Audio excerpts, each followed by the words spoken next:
Oi, oi, and we're back again. Today's topic is the hot topic of beauty.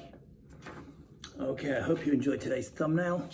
Now, today we're just going to do a story. No vocab, not too difficult, I think. Super famous story. And I hope you printed it out or you're looking at it on your phone so you can follow along, or maybe you just want to listen to the story. And then, of course, as usual, lots of other thrilling stuff on the website. And at the bottom, of course, as usual, a little bit of writing. So if you can do the writing, please, love hearing from you. And thank you all to everyone who's been attending the Zoom sessions too. Okay, so this is the story by O. Henry, that famous American short story writer. And it's called The Gift of the Magi. $1.87. That was all. She had put it aside, 1 cent and then another in her careful buying of meat and other food. Della counted it 3 times. $1.87. And the next day would be Christmas.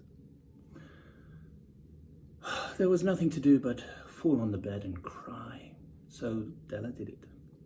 While the lady of the home is slowly growing quieter, we can look at the home. Furnished rooms at a cost of $8 a week. There is little more to say about it.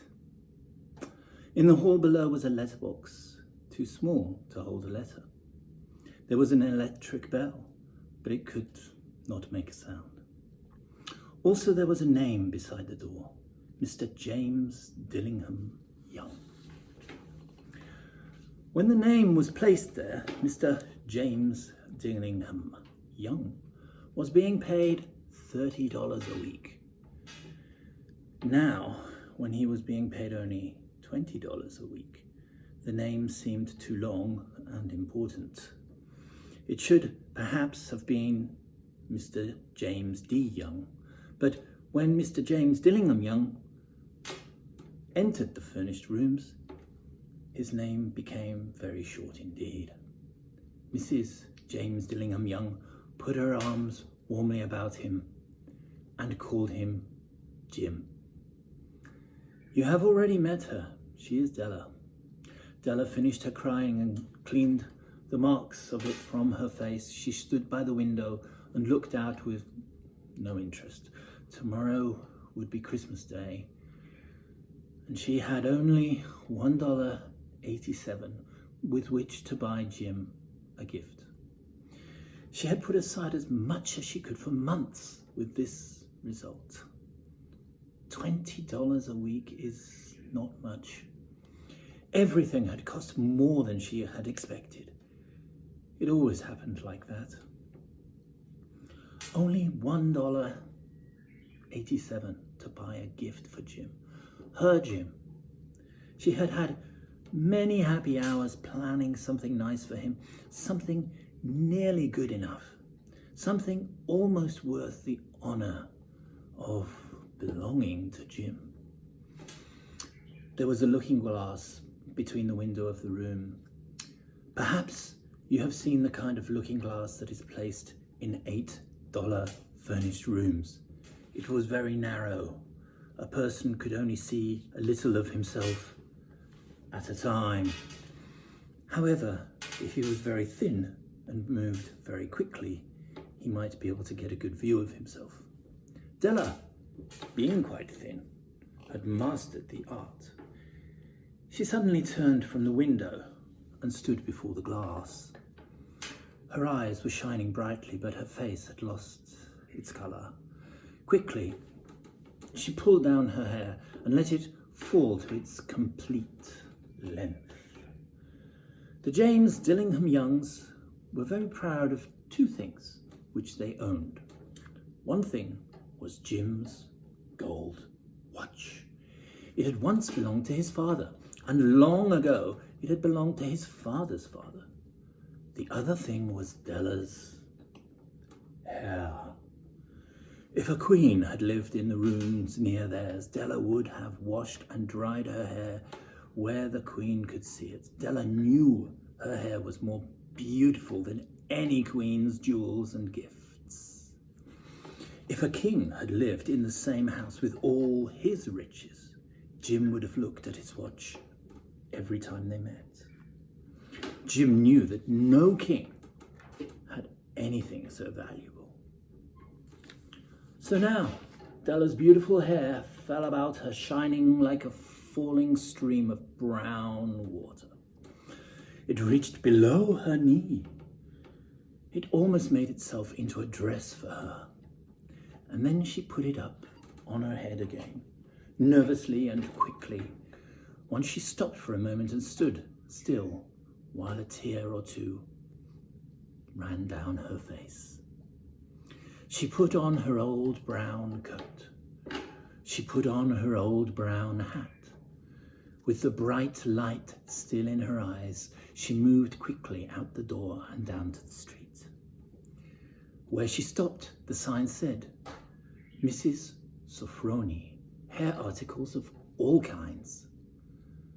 Up to the second floor Della ran and stopped to get her breath. Mrs. Sofroni, large, too white, cold-eyed, looked at her. Will you buy my hair? Asked Della. I buy hair? Said Mrs. Sofroni. Take off your hat and let me look at it. Down fell the brown waterfall. $20, said Mrs. Sofroni. Take your hat off. Lifting her hair, to feel its weight. Give it to me quick, said Della. Oh. And the next 2 hours seemed to fly. She was going from one shop to another to find a gift for Jim. She found it at last. It surely had been made for Jim and no one else. There was no other like it in any of the shops, and she had looked in every shop in the city. It was a gold watch chain, very simply made. Its value was in its rich and pure material. Because it was so plain and simple, you knew that it was very valuable. All good things are like this. It was good enough for the watch. As soon as she saw it, she knew that Jim must have it. It was like him, quietness and value.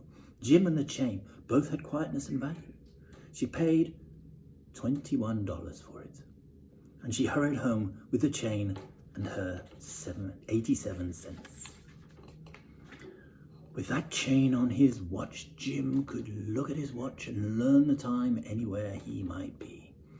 Though the watch was so fine, it had never had a fine chain. He sometimes took it out and looked at it when no one else could see him do it. When Della arrived home, her mind quieted a little. She began to think more reasonably. She started to try to cover the sad marks of what she had done. Love and large-hearted giving, then added together, can leave deep marks. It is never easy to cover these marks, dear friend, never easy. Within 40 minutes, her head looked a little better. With her short hair, she looked wonderfully like a schoolboy. She stood at the glass for a long time. Oh, if Jim doesn't kill me, she said to herself, before he looks at me a second time, I'll say I look like a girl who sings and dances for money. But what could I do? Oh, what could I do with $1.87? At 7, Jim's dinner was ready for him. Jim was never late. Della held the watch chain in her hand and sat near the door where he always entered. Then she heard his step in the hall, and her face lost colour for a moment. She often said little prayers quietly about simple, everyday things. And now she said, oh, please, God, make him think I'm still pretty. The door opened and Jim stepped in. Oh, he looked very thin and he was not smiling. Oh, poor fellow, he was only 22. And with a family to take care of, he needed a new coat and he had nothing to cover his cold hands. Jim stepped inside the door. He was as quiet as a hunting dog when it is near a bird. His eyes looked strangely at Della, and there was an expression in them that she could not understand. It filled her with fear. It was not anger, nor surprise, nor anything she had been ready for. He simply looked at her with that strange expression on his face. Della went to him. "Jim, dear," she cried, "don't look at me like that. I had my hair cut off and I sold it. I couldn't live through Christmas without giving you a gift. My hair will grow again. Oh, you won't care, will you? My hair grows very fast. It's Christmas, Jim. Let's be happy. You don't know what a beautiful gift I've got for you." "You've cut off your hair," said Jim slowly. He seemed to labour to understand what had happened. He seemed not to feel sure he knew. "Cut it off and sold it," said Della. "Oh, don't you like me now? I'm me, Jim. I'm the same without my hair." Jim looked around the room. "You say your hair is gone?" he said. "You don't have to look for it," said Della. It's sold, I tell you. It's sold and gone too. It's the night before Christmas, boy. Be good to me, because I sold it for you. Maybe the hairs of my head could be counted," she said, "but no one could ever count my love for you. Shall we eat dinner, Jim?" Jim put his arms around his Della. For 10 seconds, let us look in another direction. $8 a week or $1 million a year, how different are they? Someone may give you an answer, but it will be wrong. The Magi bought fabulous, valuable gifts, but that was not among them. By meaning will be explained soon. From inside the coat, Jim took something tied in paper. He threw it on the table. "I want you to understand me, Del," he said. "Nothing like a haircut could make me love you any less. But if you'll open that, you may know what I felt when I came in." White fingers pulled off the paper, and then a cry of joy, and then a change to tears, for there lay the combs that Della had seen in a shop window and loved for so long. Beautiful combs with jewels, perfect for her beautiful hair. She had known they cost too much for her to buy them. She had looked at them without the least hope of owning them, and now they were hers. But her hair was gone. She held them to her heart, and at last was able to look up and say, "My hair grows so fast, Jim."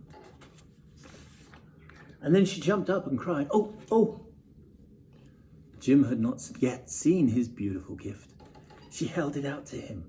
In her open hand, the gold seemed to shine softly, as if with her own warm and loving spirit. "Isn't it perfect, Jim? I hunted all over town to find it. You'll have to look at your watch 100 times a day now. Give me your watch. I want to see how they look together." Jim sat down and smiled. "Della," he said, "let's put our Christmas gifts away and keep them a while. They're too nice to use now. I sold the watch to get the money to buy the combs. And now I think we should have our dinner." The Magi, as you know, were wise men, wonderfully wise men, who brought gifts to the newborn Christ child. They were the first to give Christmas gifts. Being wise, their gifts were doubtless wise ones. And here I have told you the story of two children who were not wise. Each sold the most valuable thing he owned in order to buy a gift for the other. But let me speak a last word to the wise of these days. Of all who give gifts, these two were the most wise. Of all who give and receive gifts, such as they are the most wise. Everywhere, they are the wise ones. They are the magi. Isn't that a great story? Okay, I hope you enjoyed that.